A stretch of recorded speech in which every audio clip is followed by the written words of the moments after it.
É uma das grandes pestes na administração pública, é justamente a sonegação tributária de impostos. Como colocou Abílio, se essa questão não for pelo menos minimizada, é muito difícil de você administrar, de você governar. Está aí, a saúde naufragada na pestilência. Vamos usar esse termo para que vocês entendam melhor. A segurança é outra coisa que tem que ser resolvida, porque a marginalidade está graçando. A educação também não se fala. Realmente é uma situação muito embaraçosa, muito acroática. Voltando à questão, Abílio, cada um tem uma forma diferenciada de dirigir, de administrar. João Andrade é aquela forma, aquele senhor de ferro, para não comparar a dama de ferro, né, da Inglaterra. O governador Marcelo Deda também, às vezes, é duro, incisivo. E já o Jackson Barreto, em sua interinidade, ele tem recebido as categorias, inclusive houve uma consonância com relação à greve do magistério, eles colocaram pontos, o governo também colocou pontos outros, e houve uma consonância, tanto é que eles suspenderam a greve. Você acha que o que eles mais alegam, que é justamente a questão do limite da lei de responsabilidade fiscal, isso realmente existe ou é balela? Olha, eu já tenho dito, inclusive, no seu programa, que existe um ditado na economia, né, que se fala que os números, se torturados convenientemente, confessam qualquer coisa, né? E isso é a prova que está acontecendo agora, né? A gente chegou a atingir o limite prudencial, né, em relação à folha de pagamento do Executivo, de uma forma que a gente considera fantasiosa, inexistente, né? Eu vou tentar explicar rapidamente por que a gente chega a essa conclusão. Primeiro ponto, já desde 2009, 2010, o governo paga a folha dos aposentados dos outros poderes, né?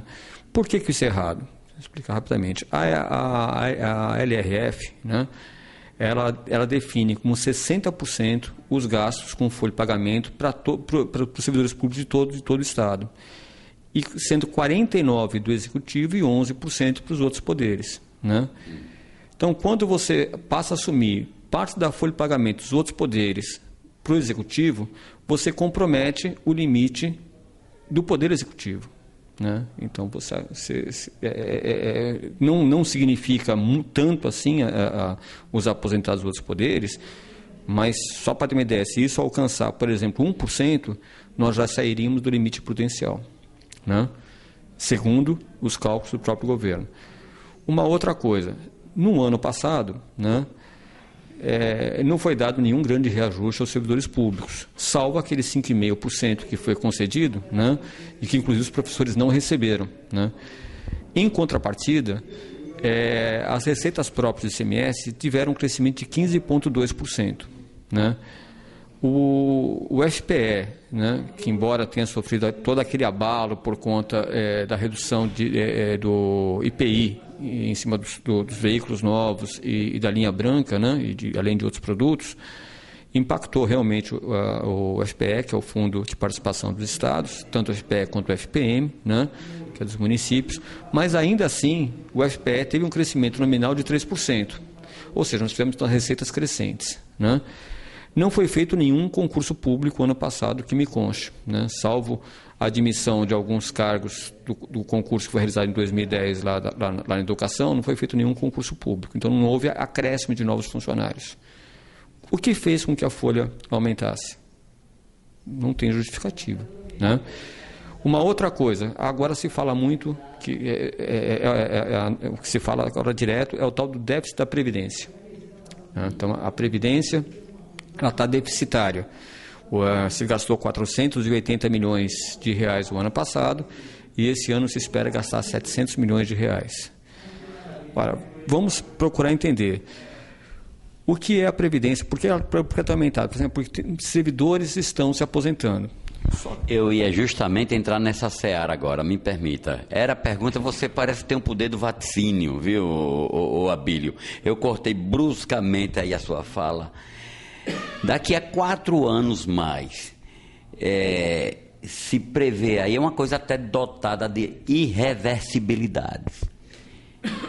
Daqui a 4 anos, pelo menos uns 10 mil a 12 mil funcionários públicos estaduais estarão aposentados.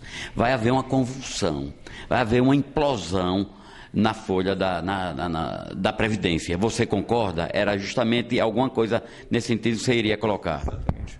Então, mas veja só, a Previdência, né, conforme ela foi feita a reforma em 2003, ela se sabe que foram segmentadas as massas de servidores públicos, né? Então, aqueles servidores que ingressaram no serviço público até 2004, digamos assim, eles entram num fundo, e de 2004, e os que já estavam em 2004 são de um outro fundo segmentado. Então, as massas não vão mais se misturar, porque a partir de 2004, os novos servidores perderam alguns benefícios, né, alguns direitos que os servidores antigos já tinham. Aqui em Sergipe isso aconteceu em 2008. Né? Então, a partir de 2008, os novos ingressos através do serviço público têm um fundo próprio. Todos os outros continuam no fundo antigo. Ora, esse novo fundo, para começar, quando ele foi formado, ele foi formado com saldo zero. Com saldo zero. A pergunta que se faz é: cadê os recursos que deveriam estar lá para cobrir as aposentadorias dos atuais aposentados e daqueles que fossem se aposentando? O gato comeu, porque ninguém sabe onde foi parar. Né? A própria emenda constitucional que fez aquilo falou que, para formar esses novos fundos, teriam que ser feitos aportes financeiros e patrimoniais, segundo cálculos atuariais, que garantissem o pagamento dessas aposentadorias. Aqui em Sergipe não foi feito isso. Então, aqui em Sergipe, ele foi feito de uma maneira que... Então, bate com a previsão que eu coloquei agora, né? Claro, porque mas então ele foi formatado para dar déficit. Porque se não entram mais recursos, ou seja, se acabou com a solidariedade... Só sai. Se acabou com a solidariedade entre os servidores, que era aquela coisa da Previdência, que os atuais servidores financiam as aposentadorias dos antigos, que já saiu. Isso acabou, porque não vão entrar novos recursos. Né? Então, ela foi formatada para dar déficit, porque só vai gente se aposentar e nunca mais vai entrar servidor público novo para estar alimentando esse fundo. Né? Então, o déficit é inexorável, ele vem. Agora, por enquanto, que é isso que a gente está dizendo em relação à LRF, por enquanto, isso é uma grande mentira. Né? Porque, você tem uma ideia, de 2008 para cá, saíram da atividade 5 mil funcionários. Apenas 4 mil se aposentaram. Né? E aqueles que se aposentaram, né, deixaram de ser pagos com a folha do executivo, a folha de pagamento do executivo. Né? E eles não foram repostos através de concursos públicos ainda. Terão que ser um dia, mas por enquanto não foram. Né? Então não há déficit, porque o cara deixou de ser pago pelo executivo e passou a ser pago pelo fundo. Teve apenas uma transferência de recurso que já estava sendo feito. Então não era para isso daqui estar pegando nos limites impostos pela LRF com a folha de pagamento. Então, é mentiroso, é uma coisa que é construída. Inclusive, em diversos estados, para você ter ideia, lá no Paraná, o pessoal já colocou patrimônio suficiente para garantir as aposentadorias nos próximos 40, 50 anos desse fundo. No Rio de Janeiro, se pegou os royalties do pré-sal, né, para garantir as aposentadorias. São Paulo foi feito aportes financeiros. Em outros estados, isso que ele chama de déficit não entra no gasto de pagamento, porque não é déficit, na verdade é dívida, porque se o Estado ele utilizou esses recursos previdenciários, né, ou não fez a previsão necessária para garantir esse pagamento, na verdade ele não tem um déficit, ele tem uma dívida, e dívida não entra no cálculo da LRF. Né? Abílio, muito bem esclarecedora a sua explanação, esse nosso papo aqui. Eu gostaria de saber, aqui para o nosso telespectador, se você teria algo a acrescentar aqui para o nosso programa Entre Amigos. Olha, o que a gente quer dizer é o seguinte, né, o governo, né, que agora a gente não sabe se o governo Deda ou o governo Jackson, porque não se decide isso, a gente, aliás, quer o bem de Marcelo Deda, não tenha dúvida nenhuma, todos torcem para a sua plena recuperação, mas o fato é que o Estado precisa se definir, saber quem é o mandatário, né, de governo, né? Mas, de toda sorte, se sai dizendo aí que ele não tem condições de pagar o reajuste do setor público. Então, a gente até colocou uma notinha na rádio, diz que chega de mentira, o Estado tem dinheiro para pagar esse reajuste.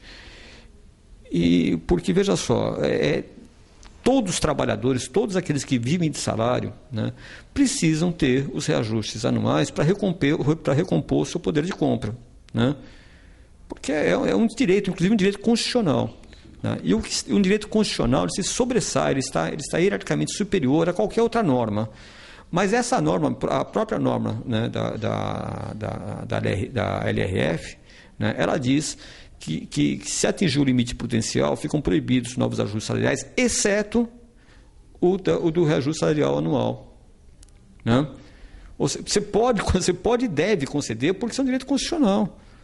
Então, o que a gente chama a atenção da população que o movimento dos professores é perfeitamente legítimo, né, dos administrativos é legítimo, né, do pessoal da saúde é legítimo, e de todos os demais servidores são igualmente legítimos. Porque eles estão realmente pleiteando melhoras salariais. Ou se pleiteia recuperação salarial. Então, é perfeitamente legítimo, a gente tem que lutar para isso e a gente pede para que a população compreenda isso e apoie, né? Porque é um direito que está sendo sonegado pelo governo. Eu quero agradecer mais uma vez, Abílio, a você por essa oportunidade aqui que você dá para o nosso telespectador, e numa outra ocasião nós cá estaremos mais uma vez para mais um papo. Tomara que com notícias, com informações palpáveis, reais e boas, né, para o funcionário do fisco. Daqui a pouquinho voltamos.